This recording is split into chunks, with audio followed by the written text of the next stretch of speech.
the new book, The Governor, and we were just talking during the break. One of the questions I wanted to ask you, why didn't you take the 2 years off with pay instead of getting thrown out of the office? Wouldn't that be better for you and your family? Or? Okay, now that's a good question. I love Bonnie because she understands the culture in Chicago and Illinois politics. Oh my gosh. And so much of it is, you know, what can I get from my cousin? Operator. What can I get?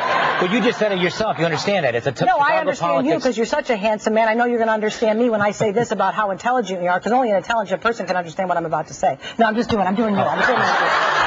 Oh, you're doing me. Yeah, I'm doing you. I see. No, but you understand that sort of that culture in Chicago. Yeah, right. I talked about it when I was first elected state representative. My late mother said to me how proud she was that I won. She reminded me of my late father. She said to me 3 things. She said, son, whatever you do, always be for the people. Promise me something. Always be for the people. Right. Second, never take bribes. Be honest, son.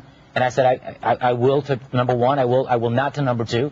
And then she said that on the 3rd point, she said, and do you think you can get Aunt Daisy's son-in-law a job? Which is a part of how people in Chicago think. Having said that, I was accused of things I didn't do, and they created an environment to make it sound like I was doing things along those lines. I know, but you're saying that you can't explain it, but they're telling you can't explain it. Who stops you from explaining yourself? You wrote an entire book. Right. I cannot talk about what's on those tapes. Can you write about it? I cannot write about what's on those tapes. And you know who's preventing it? Who? My accusers. This is an injustice. Yes, as you're portraying it. Yes. A pure injustice. Yes. There's no, you know, for me, I always think the truth is somewhere in the middle. Right. But you're saying, no, it's not in the middle. Not, when it comes to the decision of the Senate seat and those allegations that he was stopping a crime scene before it happened, that is absolutely false. You're very emotional right now. I can see it in your eyes. I'm trying to get the facts out. And the facts out. You're getting the plea out, which is 2 different things. Yes. Oh, yeah. Well, again, I would respectfully say, Bonnie, if you've been wrongfully accused of things you didn't do and your whole world has been turned upside down, and you have little children, little girls whose lives are impacted. Well, I'm thinking about your kids. And you look at them and you wonder what their future is going to be like, and you know you did most everything right, you did nothing wrong. Wouldn't you be angry?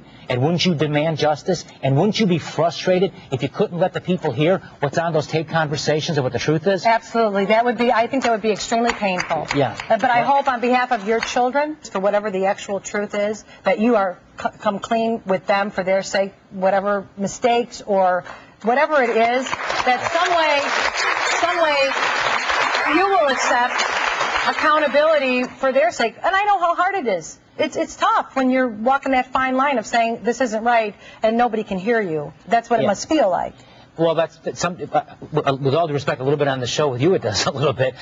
Do you think I'm giving you a hard time? No, I just think there's a presumption of innocence that all of us as citizens have a constitutional right to, and that's been annihilated in this process. And then you want me to apologize to my kids for things I didn't do. No, I did not say to apologize. Make a full accounting to my kids. No, I'm saying no. Okay. You know what? I have no right to tell anybody how to talk to their kids. Well, and that I felt in the book that you were a victim of circumstance in every situation. I grew up in a family where my dad was like, don't come home and tell me somebody else made you do something. Right. When we were kids. Right. He told us that as teenagers. Right. Don't come home and tell me so-and-so got you to steal, so-and-so got you to drink. Right. You are accountable. Correct.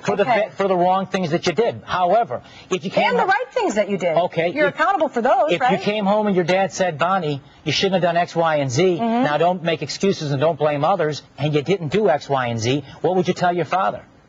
Well, I would What would you tell him? I would say I didn't do it. There you go. That would be the end of it. There you have it. I didn't do it. Someone's telling the truth. There are tapes that tell it, and I'm not the one who's lying. Okay. Well, I thank you for the opportunity to have an in-depth conversation about it, and I appreciate you being here. Rod's book, The Governor, is in bookstores now. We'll be right back.